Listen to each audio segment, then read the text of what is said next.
دار ہے، دنیا دار، یعنی جو دنیا سے محبت کر کے خود غرض ہو گیا، حضور نے اس کو کتا فرمایا۔ اب آپ غور کرنا، حضور نے مردار تو کوا بھی کھاتا ہے، مردار تو چیل بھی کھاتی ہے، لیکن حضور علیہ السلام نے دنیا سے محبت کرنے والے دنیا دار کو کتا کیوں فرمایا؟ کیونکہ کوے کو اگر مردار ملتا ہے تو وہ کائیں کائیں کر کے پوری برادری کو بلاتا ہے اور پوری برادری کے ساتھ مردار کھاتا ہے۔ چیل کو اگر مردار ملتا ہے وہ بھی کھاتی ہے، اس کے ساتھ کوے بھی کھائیں، دوسرے جانور کھائیں، اس کو اعتراض نہیں ہوتا۔ لیکن کتا اتنا خود غرض اور حریص ہوتا ہے کہ جب اس کو مردار مل جائے تو اس کی ماں بھی اگر مردار کھانے میں شامل ہو تو وہ اپنی ماں کو بھی بھونک بھونک کر کے بھگا دیتا ہے، اس کا بھائی بھی اگر کھانے میں شامل ہو تو بھائی کو بھی بھونک بھونک کر بھگا دیتا ہے۔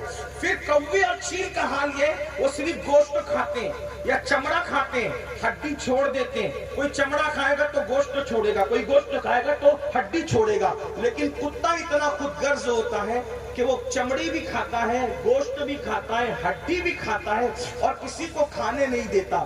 اب اگر تم خود غرض بنے ہو تو اللہ کے رسول مسلمانوں میں تم سے کہہ رہا ہوں، اگر تم خود غرض بنے ہو تو حضور تمہیں کتا کہہ رہے ہیں، دنیا کی محبت میں مبتلا تو حضور تمہیں کتا کہہ رہے ہیں۔ آپ مجھے بتائیے، آپ بتاؤ آپ کون ہو؟ اللہ کے نبی جسے کتا کہیں دنیا کی محبت کی بنیاد پر، آپ مجھے بتائیں کہ ہم کتا پنا نہیں کر رہے؟ اگر یہ بات کہے تو آپ گالی سمجھو گے، لیکن تم کلمہ پڑھتے ہو نبی نے فرمایا، اور ہم نبی جو کہہ دیں اس کو حرف آخر سمجھتے ہیں۔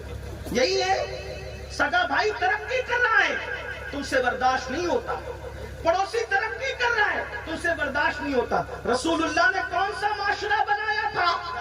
اللہ کے رسول نے کیسا معاشرہ بنایا تھا؟ اس معاشرے میں ہو، خود ساختہ گڑھ لیا ہے اپنی طبیعتوں پر اور اسی پہ عمل کر رہے ہو۔ آؤ حضور نے کون سا معاشرہ بنایا تھا سن لو، اور دل کے کانوں سے سن لو۔ سید محمود شاہ کے قدموں میں بیٹھے ہو، شاید کہ اتر جائے تیرے دل میں میری بات۔ ایک مرتبہ حیدرآباد کے نواب مدینہ منورہ پہنچے، نواب حیدرآباد مدینہ منورہ پہنچے۔ مدینے کے غریبوں میں لباس تقسیم کرنا تھا، سوٹ تقسیم کرنا تھا۔ نواب حیدرآباد ایک مدینہ منورہ کی کپڑے کی دکان پہ پہنچے، کپڑا دیکھا، پسند کیا، ریٹ طے کیا، اور ریٹ طے کرنے کے بعد سینکڑوں ڈریس کا، سینکڑوں لباس کا آرڈر دے دیا۔ تو اس مدینہ منورہ کے اس تاجر نے حیدرآباد کے نواب سے کہا، نواب صاحب وہ جو میرے سامنے کی دکان ہے، یہی کوالٹی، یہی قیمت، اتنا ہی کپڑا آپ کو سامنے کی دکان میں مل جائے گا، میرے یہاں سے مت خریدیے، وہاں سے خریدیے۔ نواب حیدرآباد نے کہا میرے بھائی پسند تیری دکان کا آیا، قیمت تیری دکان کی پسند آئی، تو وہاں کیوں بھیج رہا ہے؟ اس مسلمان نے کہا نواب صاحب بات ایسی ہے کہ صبح سے لے کے اب تک میرا اتنا دھندا ہو چکا ہے کہ میرے بچے چین سے آج کا دن گزار سکتے ہیں۔ وہ میرا جو سامنے والا دکاندار ہے ابھی تک اس کا ایک بھی لباس نہیں بکا، ایک بھی ڈریس نہیں بکا، اس لیے ایک کام کیجئے، رزق کا دینے والا تو اللہ ہے، نبی نے ہمیں یہی سکھایا ہے۔ وہ خالی ہاتھ جائے گا تو اس کے بچوں پہ کیا گزرے گی، تو جائیے اس کی دکان سے خرید لیجئے تاکہ میرے اس مسلمان بھائی کی بھی بکری ہو جائے۔ یہ فکر ہے آپ کے اندر، یہ فکر ہے ہمارے اندر، یہ فکر ہے۔ بڑی معذرت کے ساتھ میرے بھائی، آج تاجر تو تاجر، بہت سے دینداروں کو بھی یہ برداشت نہیں ہوتا کہ آپ کسی اور کے پاس جائیں۔ آپ بتائیں ہم دیندار کے چولے میں کتنے بڑے دنیا دار ہیں، وہ تاجر ہو کے کہہ رہا ہے کہ اس کا دھندا نہیں، وہاں چلے جائیں۔ تو میرا بھی تو فرض بنتا ہے کہ اگر کسی خطیب کو لوگ نہیں بلاتے اور مجھے بلاتے تو میں کہوں یار میرے پاس تو بہت تاریخ ہیں، ذرا میرے اس بھائی کو بھی بلا کر اس سے بھی ذکر مصطفیٰ سنا۔ شمیم فیضی صاحب کی ذمہ داری ہے کہ میرے پاس پروگرام بہت ہے، میرے اس شاعر کو بھی بلا کر ذرا اس سے نعت مصطفیٰ سننا۔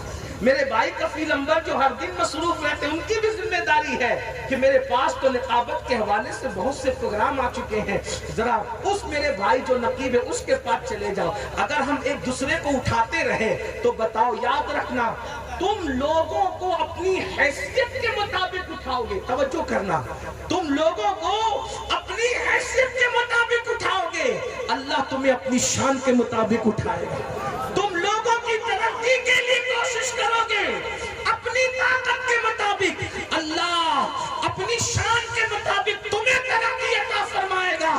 تو یاد رکھو, خود غرض مت بنو بلکہ خدا کی رضا چاہو, ایک دوسرے کو آگے بڑھاؤ. اب دنیا میں مولانا یہ ہو رہا ہے وہ ہو رہا ہے, تم کیا کر رہے ہو؟ دوسرے لوگ تو آپ کی بستی کو جلا رہے ہیں, وہ گھروں کو جلا رہے, تم تو دلوں کو جلا رہے ہو. گھر جلے گا پھر بنے گا, دل جلیں گے تو کون بنائے گا؟ دل جلیں گے تو کون سنوارے گا؟ ولیوں کی چوکھٹ پہ آتے ہو اور آنے کے بعد ولیوں کی باتیں نہیں سنتے. اللہ اکبر. سرکار غریب نواز, ہندوستان کے بادشاہ غریب نواز فرماتے ہیں کوئی اللہ کا ولی بن نہیں سکتا جب تک لوگوں کے دل کو خوش نہ کرے, اس لیے کہ اللہ تک پہنچنے کا راستہ لوگوں کے دل سے ہو کے گزرتا ہے. جب تک دل خوش نہیں کرتے خدا کا ولی نہیں بنتے. ایک بات عرض کروں, ولی کے عرس میں لوگ سمجھتے ہیں ہاتھ میں تسبیح, بغل میں مصلی, سر پہ قرآن رکھنے سے لوگ ولی بنتے ہیں. ایک بات کہوں, قرآن سے کہوں, اللہ کے اگر بندے, اللہ کے بندے اگر پیور ہو جائے تو انسان سو کر بھی ولی بنے. توجہ ہے آپ کی, آپ نے توجہ نہیں کی, آپ توجہ کریے.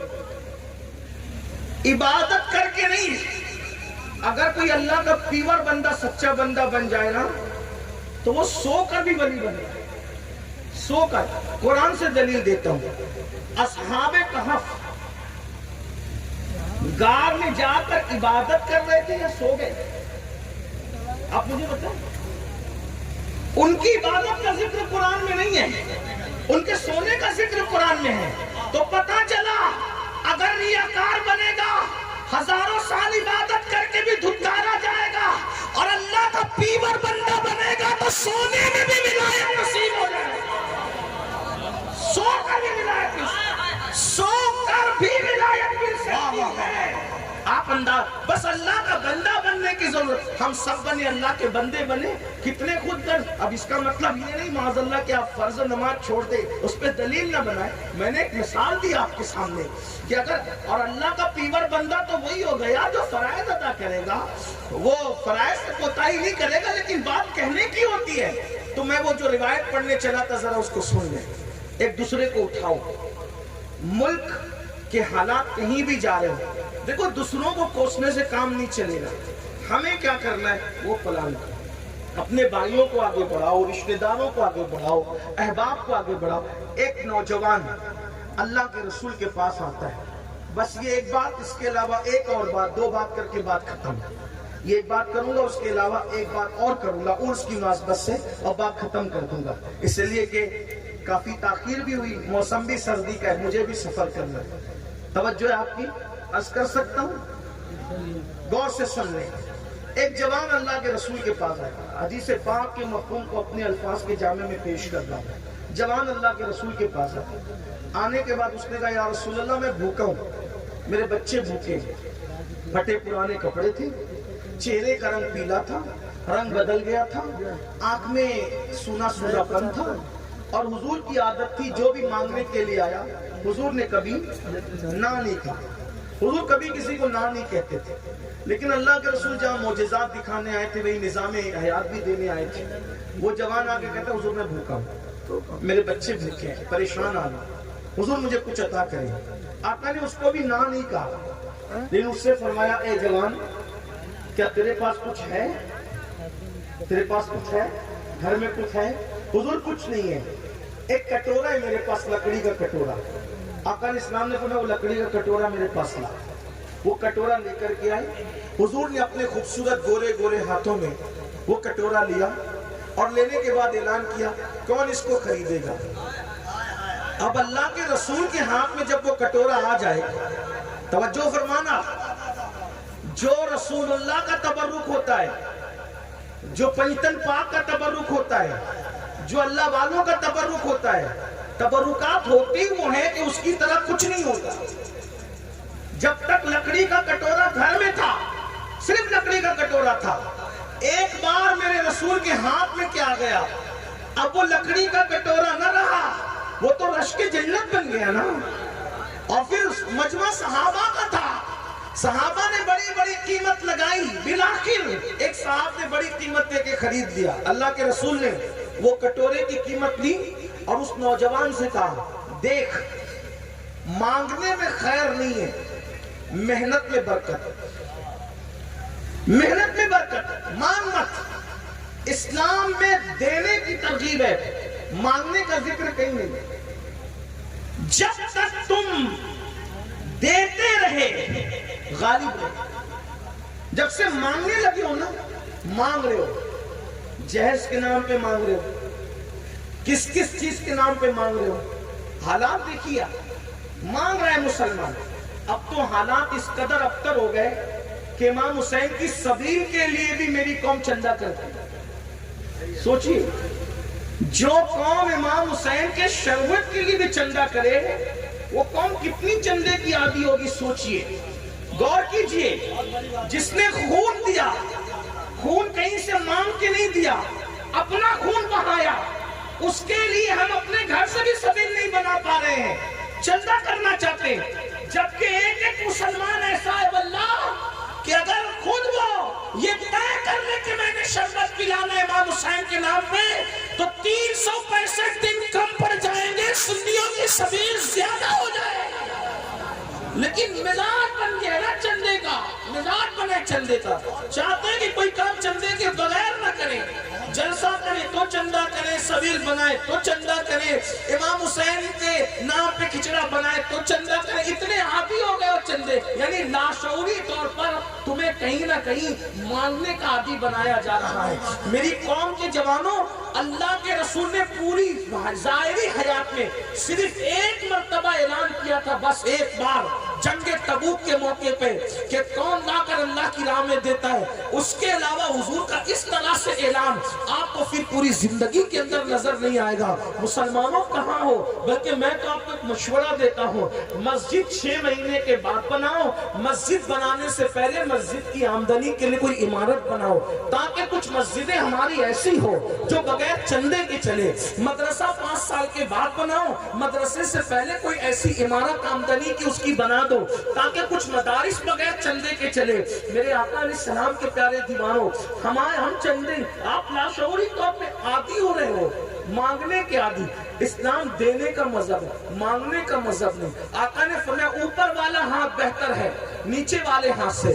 آپ دیکھ لو، سرکار غریب نواز کی چوکھٹ پہ آپ کو اکبر نظر آئے گا، غوری نظر آئے گا، تغلق نظر آئے گا، خلجی نظر آئے گا، غریب نواز کسی بادشاہ کی چوکھٹ پر نظر نہیں آئے گا۔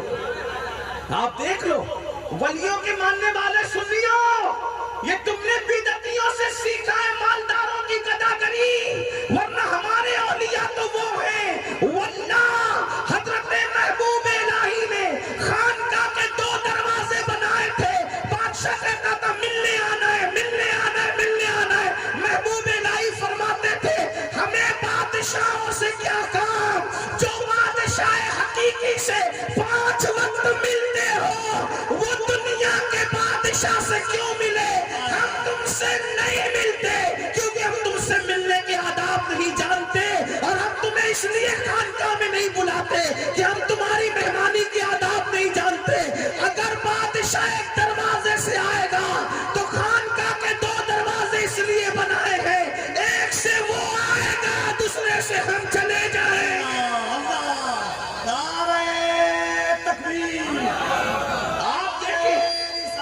ولیوں کی صرف کرامتیں دیکھیے کہ ان کی استقامت بھی دیکھو۔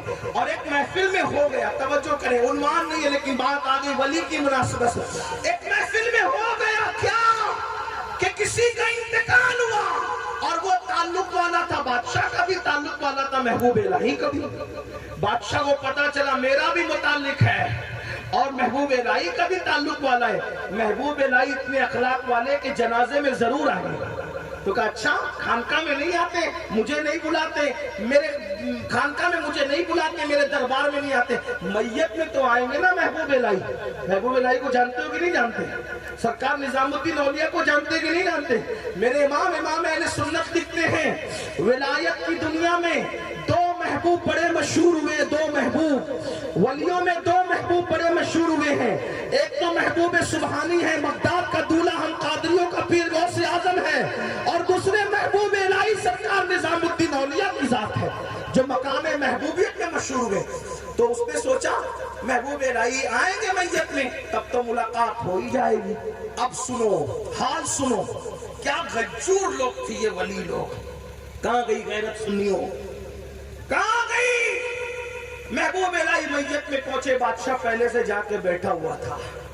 آپ پہنچے اور پہنچنے کے بعد پیر پھیلا دیے بادشاہ، پیر پھیلا بادشاہ کی طرف پیر پھیلا دی۔ بادشاہ کا وزیر جو چمچہ تھا اس نے کہا اتنے بڑے عالم، اتنے بڑے فقیر، اتنے بڑے ولی ہو، بادشاہ کے سامنے پیر پھیلا رہے ہو؟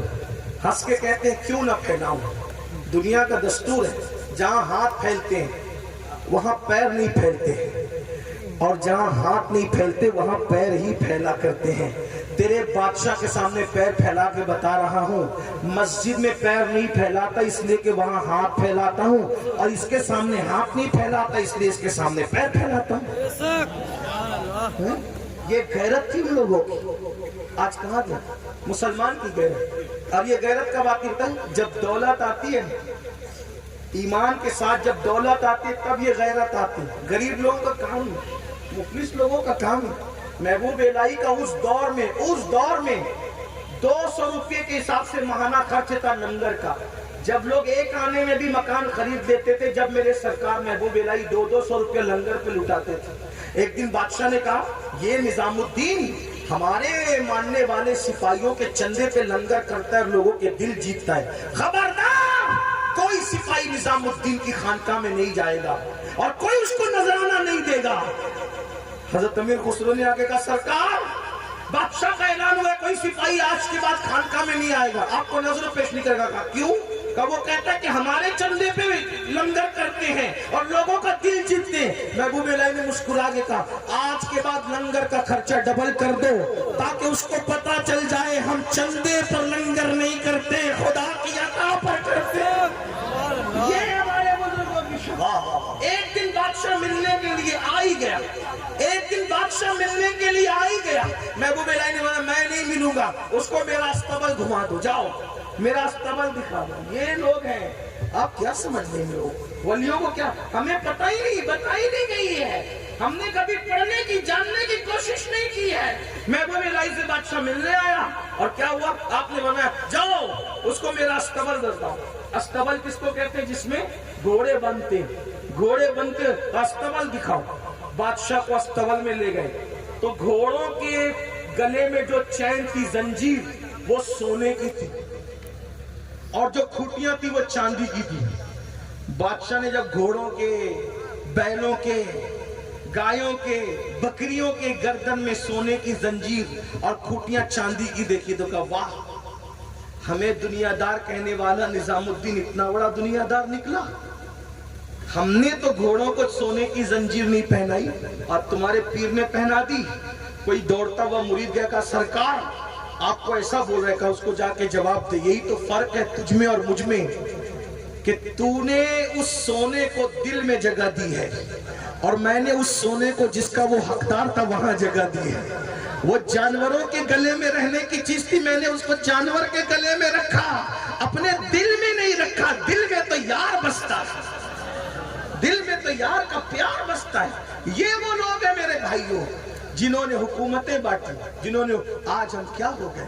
وجہ آج ہم اللہ والے نہ رہے، ہم نفس کے غلام ہو گئے۔ بات دور نکلتی ہے، عرض کیا کر رہا تھا؟